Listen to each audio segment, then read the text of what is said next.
Assalamualaikum warahmatullahi wabarakatuh. Di sini saya akan mempresentasikan materi tentang etika dan profesi oleh Raihan Febrianto Putra, NIM 190400175 dari kelas 3E Politeknik Harapan Bersama Kota Tegal. Pembahasan pengertian profesionalisme, penerapan etika dan moral dalam kehidupan sehari-hari, pengertian dephasing, job, carding, dan SQL injection. Profesionalisme yaitu sifat-sifat atau kemampuan, kemahiran, cara pelaksanaan sesuatu, dan lain-lain, sebagaimana yang sewajarnya terdapat pada atau dilakukan oleh seseorang profesional. Profesionalisme berasal dari profesi yang bermakna berhubungan profesi dan memerlukan kepandaian khusus untuk menjalankannya. Jadi, profesionalisme adalah tingkah laku, kepakaran, atau kualiti dari seseorang yang profesional. Seseorang yang memiliki jiwa profesionalisme senantiasa mendorong dirinya untuk mewujudkan kerja-kerja yang profesional. Profesionalisme di bidang IT. Yang pertama, privasi atau hak individu. Privasi menyangkut hak individu untuk mempertahankan informasi pribadi dari pengaksesan oleh orang lain yang memang tidak diberi izin untuk melakukannya. Kedua, hak cipta atau hak kepemilikan. Hak cipta adalah hak yang dijamin oleh kekuatan hukum yang melarang penduplikasian kekayaan intelektual tanpa seizin pemegangnya. Yang ketiga, properti atau hak atas kekayaan intelektual. Kekayaan intelektual diatur melalui 3 mekanisme, yaitu hak cipta atau copyright, paten, dan rahasia perdagangan atau trade secret. Yang keempat,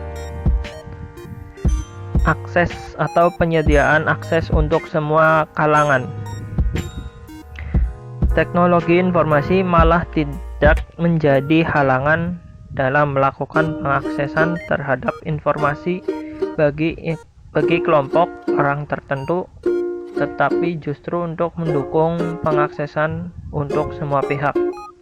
Seperti yang kita ketahui, perkembangan dunia IT berlangsung sangat cepat. Perubahan yang terjadi pada cara berpikir manusia sebagai akibat perkembangan teknologi sedikit banyak berpengaruh terhadap pelaksanaan dan cara pandang manusia terhadap etika dan norma dalam kehidupannya.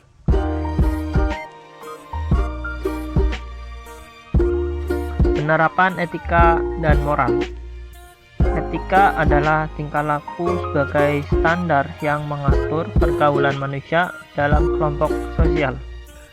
Moral adalah nilai atau norma yang menjadi pegangan seseorang atau suatu kelompok dalam mengatur tingkah lakunya dalam masyarakat. Contoh penerapan etika dan moral dalam kehidupan sehari-hari. Bersikap jujur, bersikap dewasa dalam menghadapi masalah, menghormati dan menerapkan sikap sopan santun, tidak mudah emosi atau emosian, ramah dalam berkomunikasi, membuang sampah pada tempatnya, menggunakan panggilan atau sebutan yang baik. Denial of service attack. Serangan DOS atau Denial of Service Attack adalah jenis serangan terhadap sebuah komputer atau server di dalam jaringan internet dengan cara menghabiskan sumber yang dimiliki oleh komputer tersebut sampai komputer tersebut tidak dapat menjalankan fungsinya dengan benar.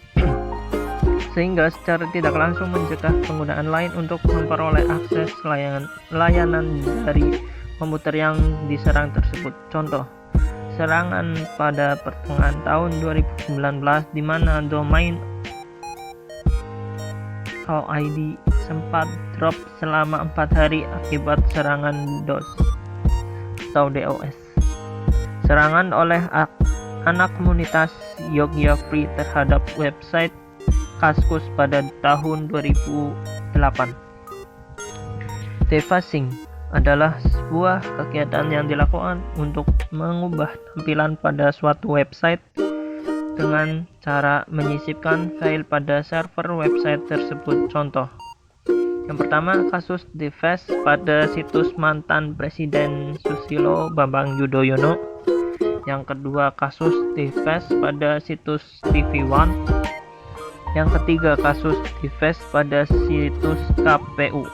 Yang keempat, kasus deface pada situs Mahkamah Agung. SQL injection adalah sebuah aksi hacking yang dilakukan di aplikasi klien dengan cara memodifikasi perintah SQL yang ada di memori aplikasi klien.